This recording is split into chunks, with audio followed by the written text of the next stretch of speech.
All right, what's up, motherfuckers? Woo, woo, woo. Okay, well, we're gonna leave that in. It is what it is. All right, so in this video, we're gonna talk about something that is really cool, and that a lot of people at first you're gonna be skeptical that this is even possible. It's so out of your reality. You should probably actually move a little in the frame, yeah. How close Not should to we where get? we're like cuddling, but Okay. a little more in the frame. That's behind the All right, scenes. yeah. That's extra. Well, now someone's going to make a video about that one. I think you know exactly who I'm talking about. All right. So, in this video, we're going to talk about something that most guys probably believe is impossible. They've never done it, they've never even thought that you could do it. And it's something that at first you're probably going to be skeptical of it. But what I recommend is try what we talk about, try it in your own life. Actually, you know, actually put it into action. And you're going to be shocked at how often this works. And what we're going to be talking about is how to pull girls within 5 minutes of meeting them. And if you're skeptical, I understand that. My buddy Nerdy Romeo here, what's Steven, you don't have a fake name. Which I kind of regret not having a fake YouTube dating coach name. It's caused me issues, but that's aside the point. Nerdy Romeo has infield, and do I have infield of 2-minute pools? I'm not sure. You do. I might have infield of it as well, but I know he has at least a couple infields where he shows himself approaching girls and taking them home within 5 minutes, within even significantly less than 5 minutes. So we have proof that it's possible, but here we're going to break down the process step by step so that you know how to do it. And what is really cool about this is when I'm doing coaching or when I see my friends who are like not that great at game, the number one mistake I see, other than them being total bitches and not opening at all, that's number one. But number two is they open a girl, she's receptive, and what happens? You might be able to guess. They leave after a while because they miss the body temperature. Right. They either have a long conversation, it goes nowhere, right? It's a nice friendly conversation, and then the girl eventually is like, "It was nice meeting you," or the guy gets the flaky number when he really could have taken the girl home right then and there. Right? Mhm. Both of those things happen all the time. And so what this is going to do is if you use this method, you're going to be able to consistently take girls home very quickly, and you're not going to waste time and have these frustrating long ass interactions that go literally nowhere. So that's going to be extremely valuable. God damn it. See, it happens to me too. That is going to be extremely valuable for you. And over time, you'll find that you can actually, there's certain girls that are not that receptive at first that you need to rizz them up a little bit more, if you will, that take longer than 5 minutes. But there's a lot of girls that you could actually bring home within 5 minutes. You just weren't pulling the trigger properly. And that's what we're going to show you how to do step by step. So let's start with opening. When it comes to when you have in the mindset, when you're thinking about pulling very quickly, how do you go about the initial approach? Basically, when you just want to talk to her and you want to see her situation, basically whether she's willing to leave with you. You gotta look at the body language too. There's indicators in interest, how she looks at you, whether she plays with her hair, just the overall vibe.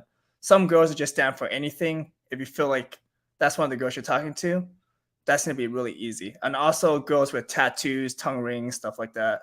That's something that I look out for. Good signs. It is a scientific fact that women with tattoos are more promiscuous.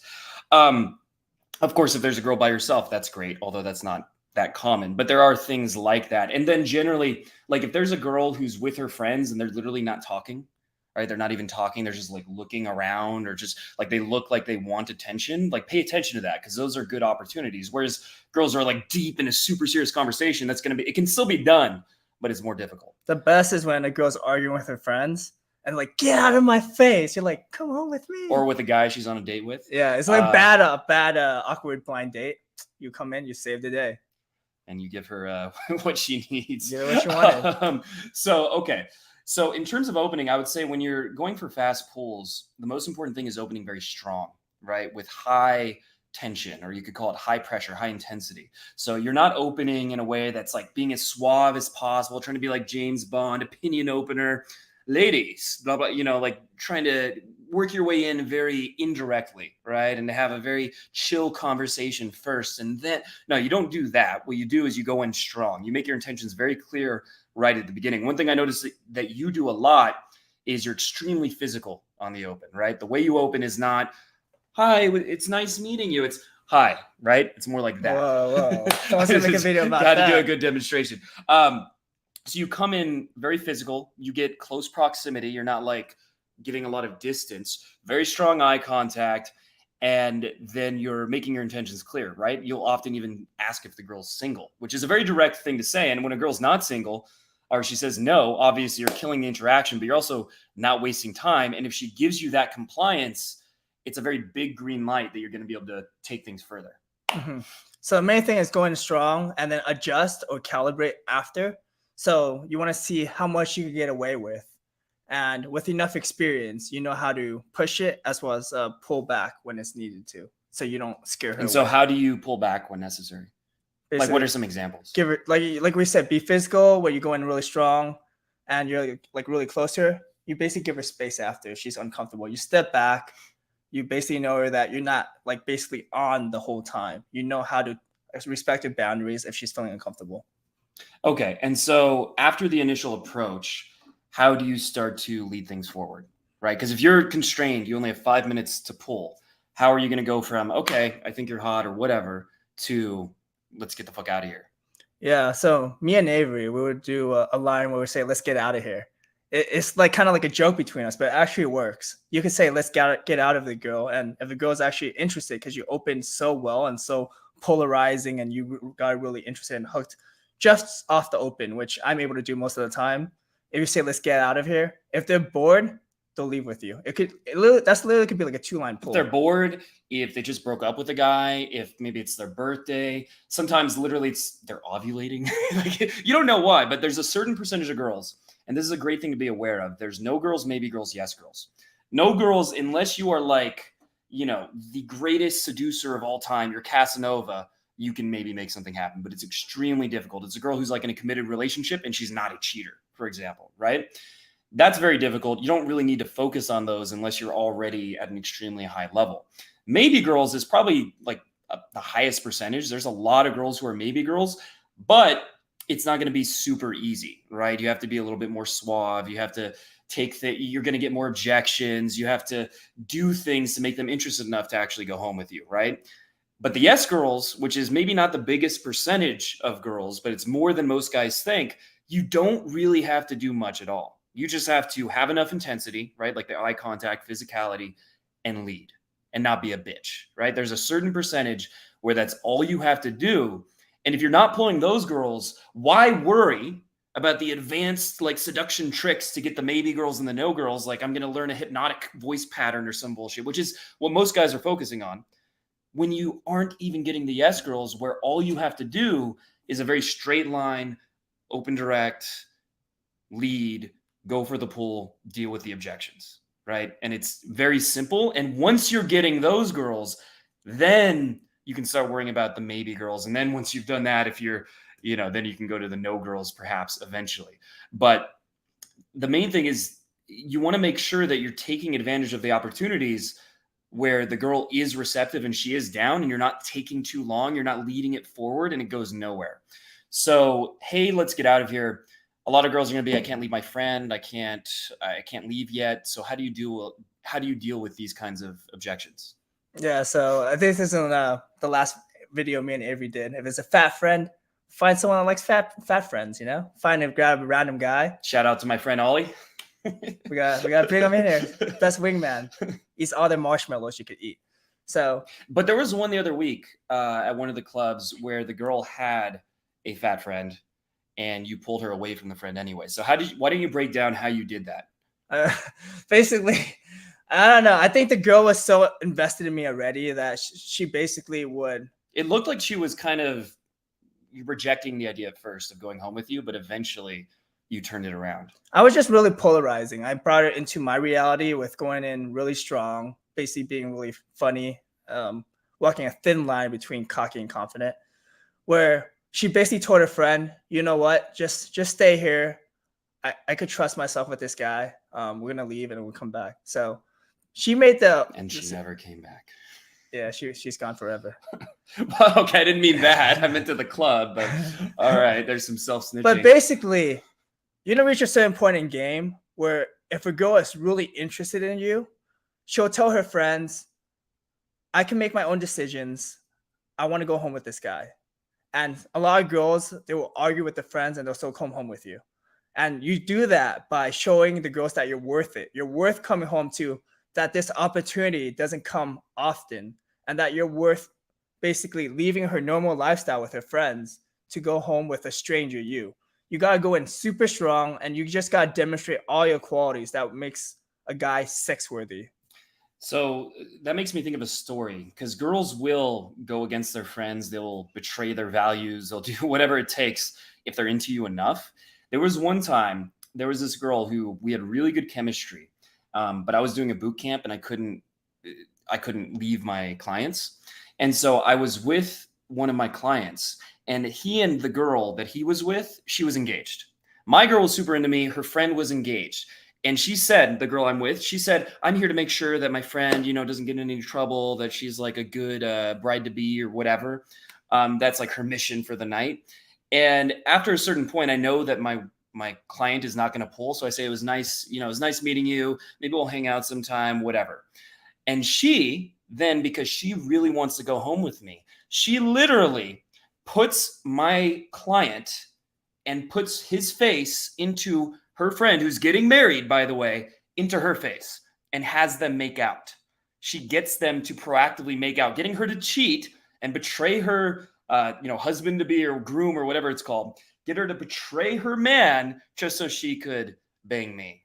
And then after that, I lost so much respect for her that I just walked away. But that was too much. She was hot, but that was too much.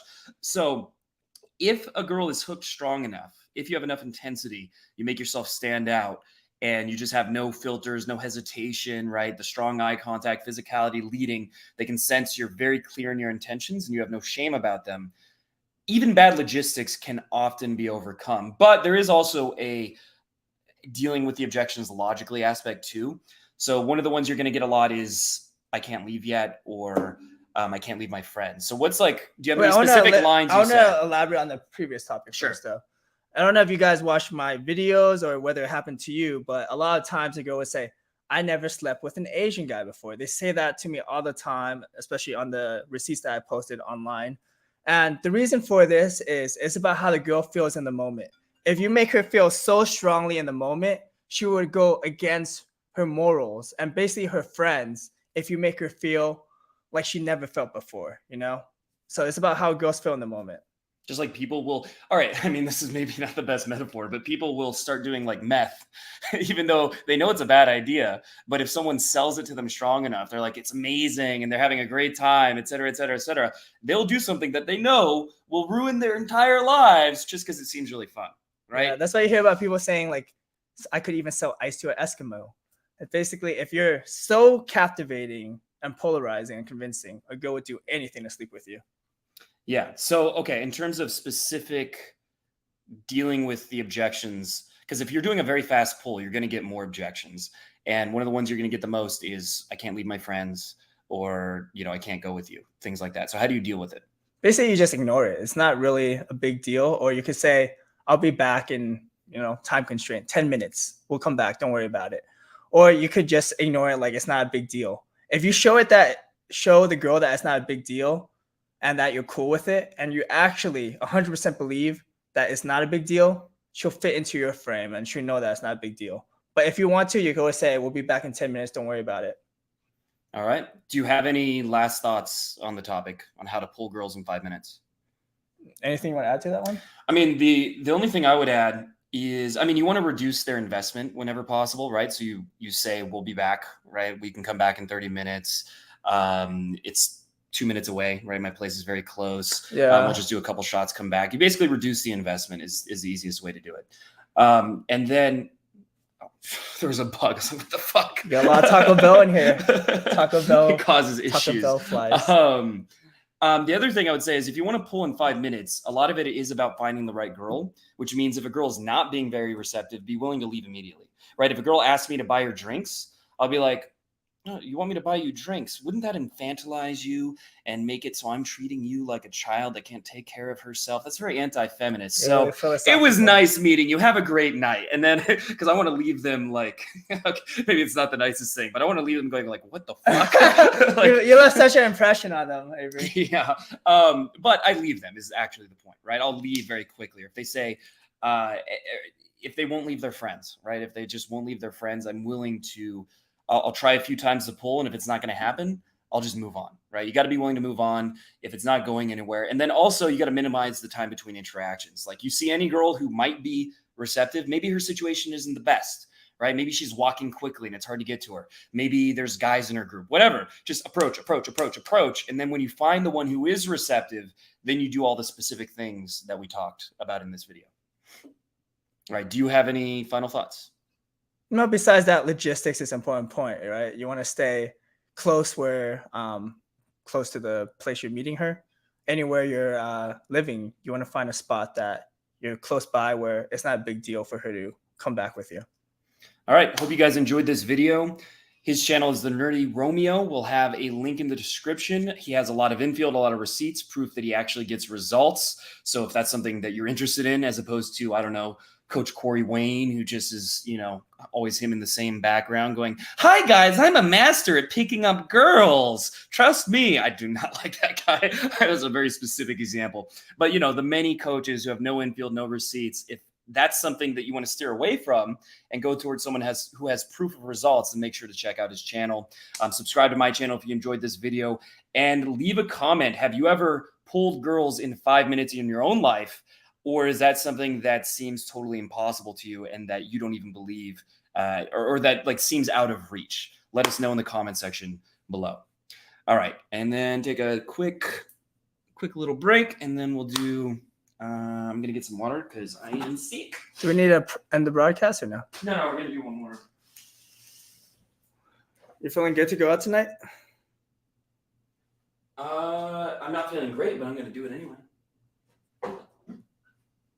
You might want to talk to because there's still people watching, Say hi.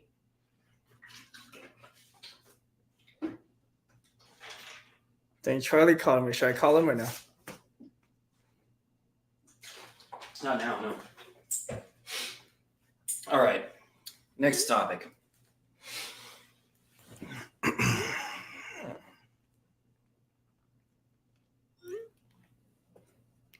You imagine you'd be a really good writer. The way you direct stuff. Thank you. I literally am a published author. You didn't know that? Oh shit! I've written like 6 books. Damn, I do not know that. I started as a writer. I don't know why everyone wants to call me during your live stream. It's so annoying. All these bitches, right? It's all girls. That's what you gotta say. Yeah. All right. So what's up, guys? In this video, we're going to talk about, and we have the perfect guest for this topic. We're going to talk about how much of a disadvantage is it in America when you're Asian in terms of dating, or is it not a disadvantage at all? How much of a difference is it really being Asian versus being white or whatever else? I was wondering for this topic, is there a certain, like, can I say, is there like some words I cannot say? And you can say that word. I don't know why it would come in, but no, because everyone, so it still happens from time to time. A lot of people, when they think about Asian guys, they think about small penis. That is a stereotype, yeah. It is a small penis. And the way you deal with that is you basically want to exaggerate it. Yeah, my penis is so small, you can't even see it under a microscope. Things of that sort. Basically, you don't. And then when it's actually 2 inches, then you've she'll be surprised, right? It's a pleasant upgrade from that. You tell her you have a micro penis, you can't even see it. And then she sees it, she's like, At least that's something. That's better than expected. Yeah. Basically, you want to have fun with it. Basically, you want to exaggerate it. But I feel like Asians, the main problem I feel like Asians have is that a lot of girls don't find us sex worthy. They know, they think we have money, so they want us to take them out first on dates, basically pamper and treat them. It's someone you date for logical reasons. Yeah, basically. Right? Like a good long-term partner. It's a smart decision in terms of like getting my future together, having a good lifestyle. But you don't think sex symbol when you think Asian, other than K-pop, which has helped, I think. But other than K-pop, you don't think like in movies, even in recent Marvel movies, there was what, Shang-Chi or whatever. Yeah. Finally, they had an Asian main character. Yeah. But he didn't even have a romance in the movie, and he was not like he wasn't a sex symbol, I know right? he wasn't. The only one I can think of off the top of my head is Fast and Furious, right? The guy from that. But that's He's not a sex symbol to me. well, I think he's considered that. He dates Gal Gadot in it, so that's pretty good. Oh, But so. my point, He's just eating on Cheetos the whole time, right? my point is they're not really characterized that way generally, right? So when women or anyone thinks of Asian guys, there's the small penis stereotype. There's they're very logical stereotype. There's some positive ones like smart, make more money, but those aren't necessarily sexy stereotypes. And then there is the like they're not good with women stereotype. So Avery made a really good point. Asians are more viewed upon as marriage material or boyfriend relationship material. We want to steer that to where we're a sex symbol and we could hook up, and that's all about establishing a frame. You want to show her that you don't fit all the Asian attributes. You want to stand out, because Asians, they think about we're very studious, very nerdy, boring, essentially. And basically, we feel like we fit cultural norms. They don't view that we're fun to be around. I think the more you fit into the stereotypes, the more of a disadvantage it would be. Yes. Basically, right? So I had a Indian friend in college who had the best game of anyone I ever fucking knew. Right. And he pulled tons of hot girls. I was extremely jealous. This guy, he was an MMA fighter. He had tattoos, right? The way he dressed was kind of more alternative. It wasn't what you think of when you think Indian guy, right? The way he talked he had a lot of swag. He was very emotional. He wasn't overly logical. He wasn't like a software engineer stereotype. And so girls didn't even really think of him that way, right? They didn't put him in that box. And so if you fit really well into the box of all the Asian stereotypes, then girls are going to initially maybe have an impression where they find you less attractive, and it'll be harder to get it started. But the less you fall into those stereotypes and the way basically the way you act, the way you dress, the way you carry yourself, all these things, like the more swag you have as opposed to being logical. What are the ones that you would think matter the most in terms of the stereotypes that you want to avoid in terms of attracting women? Basically, I try to avoid talking about money just because that comes from a provider standpoint. Basically studying, like I went to pharmacy school, but I dropped out, but that's not like I want to talk about because that fits the stereotype of being a doctor. Stuff like that. Is that what you meant? I meant like in terms of, what do you mean? It's like being overly logical, right? Yeah. Like that's one of the most common. I mean, this is an actual the Fogo de Chao coming back up, but I smell it. Ooh, this is quite good. So in terms of if you fit really well into the stereotypes, the Asian stereotypes, so you seem like a software engineer or like a very logical, very serious, very business oriented, all these kinds of things. How much of a difference is that going to make when you're approaching girls? It makes a big difference because they think they got you all figured out, basically how the public portrays you. You're showing that it is basically, they're going to group you in with a group, So when you approach a girl, how do you get out of that box? Well, in the sweat. We turned the AC off to make this video for you. So that's the dedication we have. That's our dedication. Well, when you approach, you want to be going super, super strong, which the shy Asian guy, he doesn't really do that. You want to basically contradict all the attributes that a shy Asian kind of like frat guy. Yeah, right? Almost like being like a drunk frat guy, right? You kind of want to fit more into that stereotype, right? Very bold, very confident, very outgoing.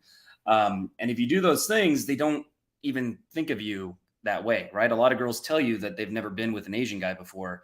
And it's because they're not putting you into that box in the same way, the way you carry yourself, the way you act, right? And it's pretty dark in the nightclub, so maybe I don't look Asian. I'm just but I approach in the daytime too. So with you, how much of a difference do you think for you as someone who has a lot of experience, who has game, how much of a difference does being Asian make for you as opposed to a newbie or someone who's, they're only been in America for a short amount of time. They still have an accent. For them, it's going to make a bigger difference. But what about for you?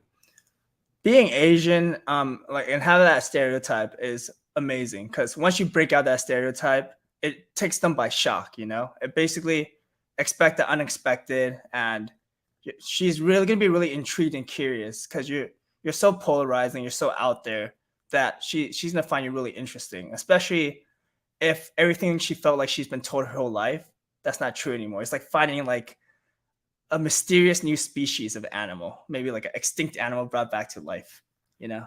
I think one of the biggest things with Asian guys, and it's a stereotype that there's a degree of truth to, is that they lack dominance because, I mean, you can probably explain more than I could, but culturally, they put their parents above them a lot more. They're like less, it's less about their own goals and their own mission and independence and stuff like that. It's more about collectivism, right? It's more like I was living my parents' dream all the whole time. Like when I went to school, it's when my parents told me to study.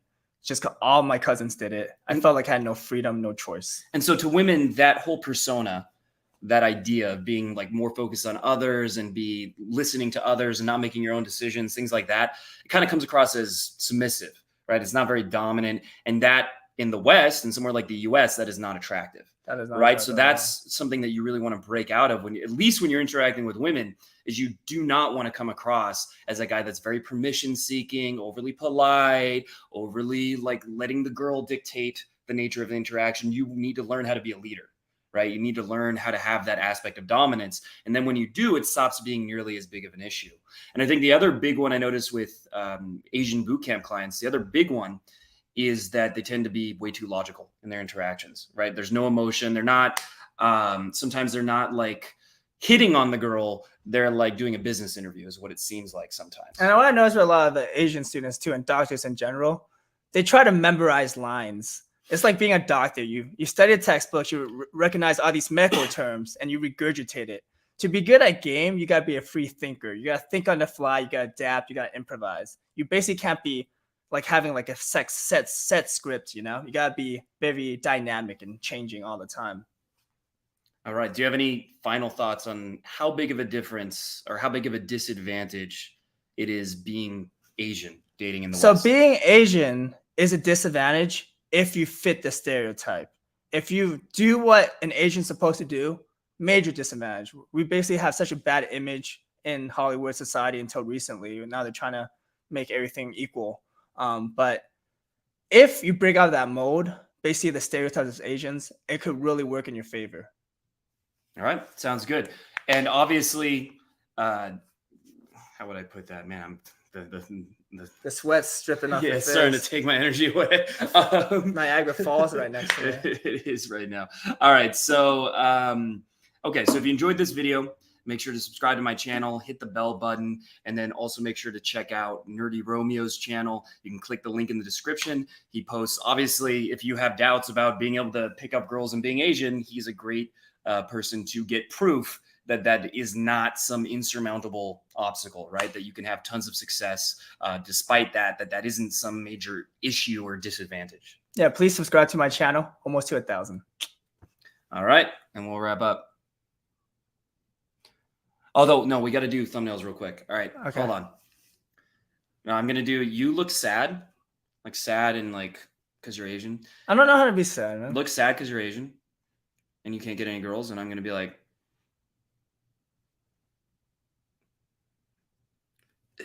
Ew. How about it's like, ew. Disgusting. Smell. Well, they're not known for being smelly. That's not a stereotype. Okay. I'll fart right now. There we go. All right. And I need to work on that though, actually, facial expression. And I think we're good. God damn, I am very excited.